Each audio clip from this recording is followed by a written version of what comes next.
सभी ने सुरभि गाय के बारे में तो सुना ही होगा। सुरभि गाय के बारे में विस्तार पूर्वक जानने के लिए अब सुनिए आज का अध्याय, जिसमें एक बार देवर्षि नारद ने मुनि नारायण से पूछा कि हे प्रभु, वह सुरभि देवी कौन थी जो गोलोक से आई थी? मैं उनके जन्म और चरित्र के बारे में सुनना चाहता हूँ। तब भगवान नारायण बोले, हे नारद, देवी सुरभि गोलोक में प्रकट हुई। वह गौओं की अधिष्ठात्री देवी, गौओं की आदि, गौओं की जननी और संपूर्ण गौओं में प्रमुख है। मुने, मैं सबसे पहले सृष्टि का प्रसंग सुना रहा हूँ। उसके अनुसार पूर्व काल में वृंदावन में उस सुरभि का ही जन्म हुआ था। एक समय की बात है, गोपांगनाओं से घिरे हुए राधापति भगवान श्री कृष्ण कौतूहलवश श्री राधा के साथ पुण्य वृंदावन में गए। वहाँ वे विहार करने लगे। उस समय कौतूहलवश उन स्वेच्छामय प्रभु के मन में सहसा दूध पीने की इच्छा जाग उठी। तब भगवान ने अपने वाम पार्श्व से लीला पूर्वक सुरभि गौ को प्रकट किया। उसके साथ बछड़ा भी था। वह दूध देने वाली गाय थी। उस सवत्सा गौ को सामने देखकर सुदामा ने एक रत्नमय पात्र में उसका दूध दूह लिया। वह दूध अमृत से भी अधिक मधुर और जन्म और मृत्यु को दूर करने वाला था।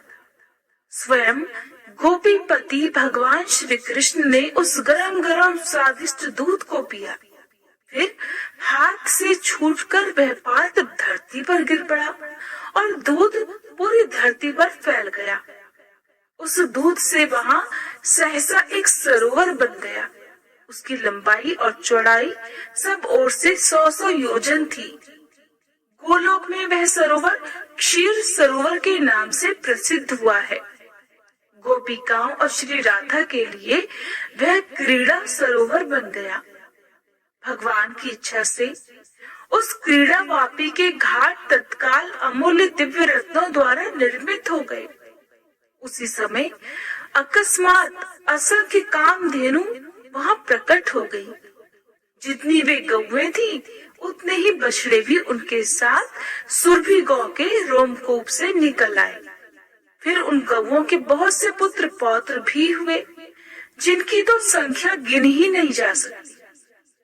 इस प्रकार उस सुरभि देवी से गौओं की सृष्टि कही गई, जिससे संपूर्ण जगत व्याप्त है। मुने, पूर्व काल में भगवान श्री कृष्ण ने देवी सुरभि की पूजा की थी। तत्पश्चात त्रिलोकी में उस देवी की दुर्लभ पूजा का प्रचार हो गया। दीपावली के दूसरे दिन भगवान श्री कृष्ण की आज्ञा से देवी सुरभि की पूजा संपन्न हुई थी। ये प्रसंग मैं अपने पिता धर्म के मुख से सुन चुका हूँ। महाभाग, देवी सुरभि का ध्यान, स्तोत्र, मूल मंत्र और पूजा की विधि का वेदोक्त क्रम में तुमसे कहता हूँ, सुनो। ओम सुरभ्ये नमः। सुरभि देवी का यह षडाक्षर मंत्र है। 1 लाख जप करने पर मंत्र सिद्ध होकर भक्तों के लिए कल्प वृक्ष का काम करता है। ध्यान और पूजन यजुर्वेद में सम्यक रूप से वर्णित है। जो रिद्धि, वृद्धि, मुक्ति और संपूर्ण कामनाओं को देने वाली है, जो लक्ष्मी स्वरूपा श्री राधा की सहचरी, गौओं की अधिष्ठात्री, गौओं की आदि जननी, पवित्र रूपा, पूजनीया, भक्तों के अखिल मनोरथ सिद्ध करने वाली है और जिनसे ये सारा विश्व पावन बना है, उन भगवती सुरभि की मैं उपासना करता हूँ।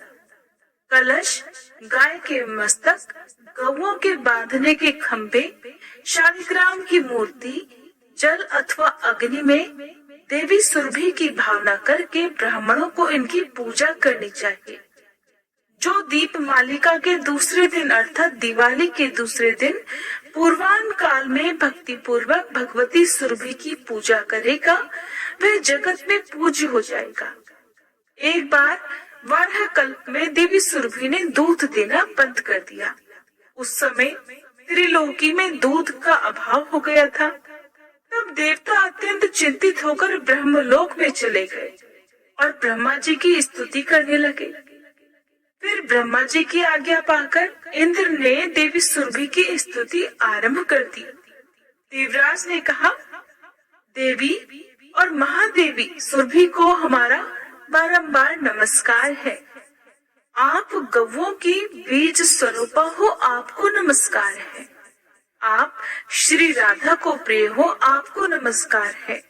आप लक्ष्मी की अंशभूता हो, आपको बारंबार नमस्कार है। श्री कृष्ण प्रिया को नमस्कार है। गौओं की माता को बार बार नमस्कार है। जो सबके लिए कल्प वृक्ष स्वरूप तथा स्त्री धन और वृद्धि प्रदान करने वाली है, उन भगवती सुरभि को बार बार नमस्कार है। शुभदा प्रसन्ना और गो प्रदायिनी सुरभि देवी को बार बार नमस्कार है। यश और कीर्ति प्रदान करने वाली धर्मज्ञा देवी को बार बार नमस्कार है। इस प्रकार स्तुति सुनते ही सनातनी जगत जननी भगवती सुरभि संतुष्ट और प्रसन्न होकर उस ब्रह्मलोक में ही प्रकट हो गई। देवराज इंद्र को परम दुर्लभ मनोवांछित वर देकर वे फिर से गोलोक को चले गए। देवता भी अपने अपने स्थान को चले गए। नारद, फिर तो सारा विश्व सहसा दूध से भर गया। दूध से घी बना, घी से यज्ञ संपन्न होने लगे, जिससे देवता संतुष्ट हुए। जो मनुष्य इस महान पवित्र स्तोत्र का भक्ति पूर्वक पाठ करेगा, वह गोधन से संपन्न, प्रचुर संपत्ति वाला, परम यशस्वी और पुत्रवान हो जाएगा। उसे संपूर्ण तीर्थों में स्नान करने और अखिल यज्ञों में दीक्षित होने का फल भी सुलभ होगा। ऐसा पुरुष इस लोक में सुख भोग कर अंत में भगवान श्री कृष्ण के धाम में चला जाता है। चिरकाल तक वहाँ रहकर भगवान की सेवा करता रहता है। नारद, उसे पुनः इस संसार में नहीं आना पड़ता। देवर्षि नारद फिर बोले, भगवान नारायण के ध्यान में तत्पर रहने वाले महाभाग मुनिवर नारायण, आप नारायण के ही अंश हैं। इसलिए हे भगवान, आप नारायण से संबंध रखने वाली कथा कहिए। सुरभि का उपाख्यान अत्यंत मनोहर है, उसे मैंने सुन लिया। वह समस्त पुराणों में गोपनीय कहा गया है। पुराण वेदताओं ने उसकी बड़ी प्रशंसा की है। अब मैं श्री राधा का परम उत्तम आख्यान सुनना चाहता हूँ। उनके प्रादुर्भाव के प्रसंग और उनके ध्यान स्तोत्र और उत्तम कवच को भी सुनने की मेरी प्रबल इच्छा है। इसलिए आप इन सब का वर्णन कीजिए। मुनिवर श्री नारायण कहने लगे, हे देवर्षि, पूर्व काल की बात है। कैलाश शिखर पर सनातन भगवान शंकर, जो सर्वस्वरूप सबसे श्रेष्ठ सिद्धों के स्वामी और सिद्धदाता है, बैठे हुए थे। मुनि लोग भी उनकी स्तुति करके उनके पास ही विराजमान थे। भगवान शिव का मुखारविंद प्रसन्नता से खिला हुआ था। उनके अधरों पर मंद मुस्कान की छटा छाई हुई थी। वे कुमार को परमात्मा श्री कृष्ण के रासोत्सव का सरल आख्यान सुना रहे थे। उस प्रसंग के श्रवण में कुमार की बड़ी रुचि थी। रास मंडल का वर्णन चल रहा था। जब इस आख्यान की समाप्ति हुई और अपनी बात प्रस्तुत करने का समय आया, उस समय सती साध्वी पार्वती जी मंद मुस्कान के साथ अपने प्राण वल्लभ के सामने प्रश्न उपस्थित करने को तैयार हुई। पहले तो वे डरती हुई सी स्वामी की स्तुति करने लगी। फिर जब प्राणेश्वर ने मधुर वचनों द्वारा उन्हें प्रसन्न किया, तब वे देवेश्वरी महादेवी उमा महादेव जी के सामने वह अपूर्व राधिकोपाख्यान सुनाने के लिए अनुरोध करने लगी, जो कि पुराणों में भी परम दुर्लभ है। देवी पार्वती बोली, नाथ, मैंने आपके मुखारविंद से पांचरात्र आदि सारे उत्तमोत्तम आगम नीति शास्त्र, योगियों के योग शास्त्र, सिद्धों के सिद्ध शास्त्र और तरह तरह के मनोहर तंत्र शास्त्र, परमात्मा श्री कृष्ण के भक्तों के भक्ति शास्त्र और समस्त देवियों के चरित्र का श्रवण किया है। अब मैं श्री राधा के उत्तम आख्यान को सुनना चाहती हूँ। श्रुति में कण्व शाखा के भीतर श्री राधा की प्रशंसा संक्षेप से की गई है, उसे मैंने आपके मुख से सुना है। अब व्यास जी द्वारा वर्णित श्री राधा की महत्ता भी सुनाइए। पहले उपाख्यान के प्रसंग में आपने मेरी इस प्रार्थना को स्वीकार किया था और ईश्वर की वाणी तो कभी झूठ नहीं हो सकती, इसलिए आप श्री राधा के प्रादुर्भाव, ध्यान, उत्तम नाम महात्म्य, उत्तम पूजा विधान, चरित्र, स्तोत्र, उत्तम कवच, आराधना की विधि और अभीष्ट पूजा पद्धति का इस समय वर्णन कीजिए। हे प्रभु, मैं आपकी भक्त हूँ, ये सब बातें मुझे अवश्य बतलाइए। साथ ही इस बात पर भी प्रकाश डालिए कि आपने आगमाख्यान से पहले ही इस प्रसंग का वर्णन क्यों नहीं किया था। देवी पार्वती के उपयुक्त वचन सुनकर भगवान पंचमुख शिव ने अपना मस्तक नीचे कर लिया। अपना सत्य भंग होने के भय से वे मौन हो गए, चिंता में पड़ गए। उस समय उन्होंने अपने इष्ट देव करुणा निधान भगवान श्री कृष्ण का ध्यान द्वारा स्मरण किया और उनकी आज्ञा पाकर फिर वे अपनी अर्धांग स्वरूपा पार्वती जी से इस प्रकार बोले। देवी, आगमाख्यान का आरंभ करते समय मुझे परमात्मा भगवान श्री कृष्ण ने राधाख्यान के प्रसंग से रोक दिया था, परंतु माहेश्वरी, आप तो मेरा अर्धांग हो और आपका स्वरूप मुझसे भिन्न नहीं है, इसलिए भगवान श्री कृष्ण ने इस समय मुझे यह प्रसंग तुम्हें सुनाने की आज्ञा दे दी है। संत शिरोमणि, मेरे इष्ट देव की वल्लभा श्री राधा का चरित्र अत्यंत गोपनीय, सुखद और श्री कृष्ण भक्ति देने वाला है। दुर्गे, वह सब पूर्वापर श्रेष्ठ प्रसंग मैं जानता हूँ। मैं जिस रहस्य को जानता हूँ उसे ब्रह्मा जी तथा नागराज शेष भी नहीं जानते।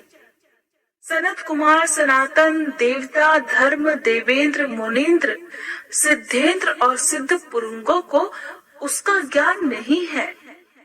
हे सुरेश्वरी, आप मुझसे भी बलवती हो, क्योंकि इस प्रसंग को न सुनाने पर अपने प्राणों का परित्याग कर देने पर तत्पर जो हो गई थी, इसलिए अब मैं इस गोपनीय विषय को भी आपसे कहता हूँ। दुर्गे, यह परम अद्भुत रहस्य है, मैं इसका कुछ वर्णन करता हूँ, सुनो। श्री राधा का चरित्र अत्यंत पुण्यदायक और दुर्लभ है।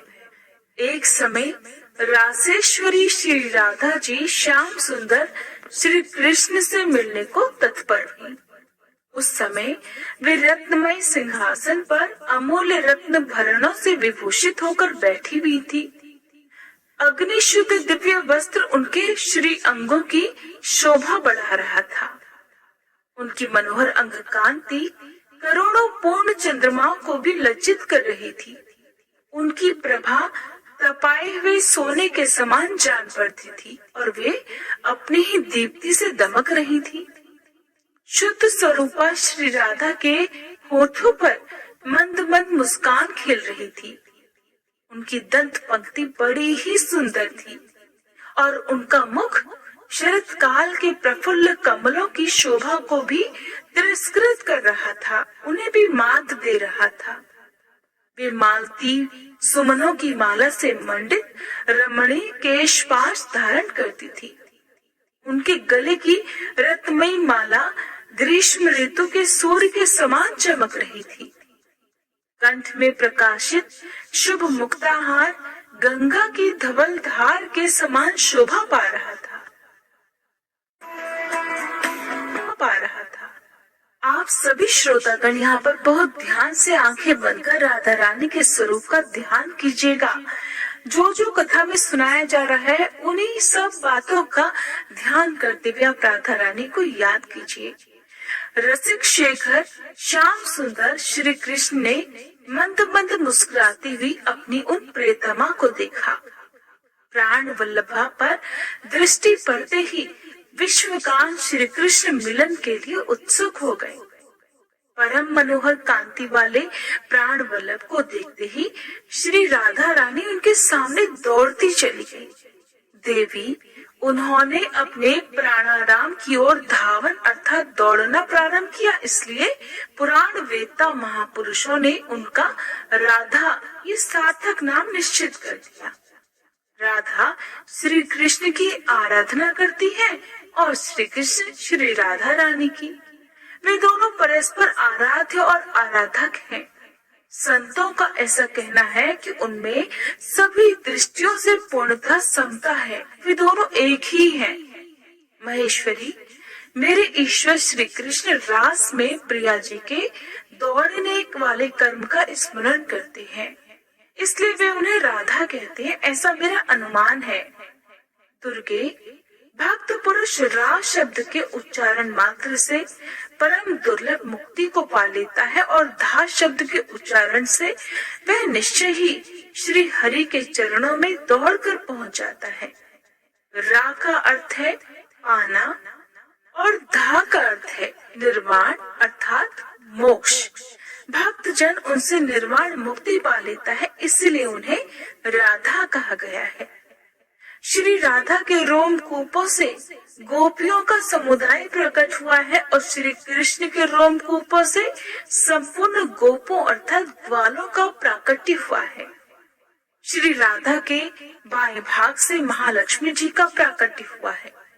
वे ही शस्य की अधिष्ठात्री देवी और गृह लक्ष्मी के रूप में भी प्रकट हुई है। देवी महालक्ष्मी चतुर्भुज विष्णु जी की पत्नी है और बैकुंठ धाम में वास करती है।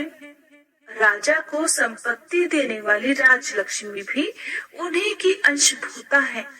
राजलक्ष्मी की अंशभूता मत्स्य लक्ष्मी है, जो गृहस्थों के घर घर में वास करती है। वे ही शस्याधिष्ठात्री देवी और वे ही गृह देवी है। स्वयं श्री राधा श्री कृष्ण की प्रियतमा है और श्री कृष्ण के ही वक्ष स्थल में वास किया करती हैं। वे उन परमात्मा श्री कृष्ण के प्राणों की अधिष्ठात्री देवी है। देवी ब्रह्मा जी से लेकर तृण अथवा कीट पर्यंत संपूर्ण जगत मिथ्या ही है। केवल त्रिगुणातीत पर ब्रह्म परमात्मा श्री राधा वल्लभ श्री कृष्ण ही परम सत्य है, इसलिए तुम उन्हीं की आराधना करो। वे सबसे पहले प्रधान परमात्मा परमेश्वर सभी के आदि कारण और प्रकृति से परे विराजमान है। उनका नित्य रूप स्वेच्छामय है। वे अपने भक्तों पर अनुग्रह करने के लिए ही अलग अलग शरीर धारण करते हैं। श्री कृष्ण से भिन्न जो दूसरे देवता है, उनका रूप प्राकृत तत्वों से ही गठित है। श्री राधा श्री कृष्ण को प्राणों से भी अधिक प्रिय है। वे परम सौभाग्यशालिनी हैं। एक बार सुदामा के शाप से देवी श्री राधा को गोलोक से इस भूतल पर आना पड़ा था। उस समय वे वृषभानु गोप के घर में अवतीर्ण हुई थी, अर्थात उनका जन्म वृषभानु गोप के घर में हुआ था। वहाँ उनकी माता का नाम कलावती था। हरे कृष्णा। आज का अध्याय समाप्त हुआ।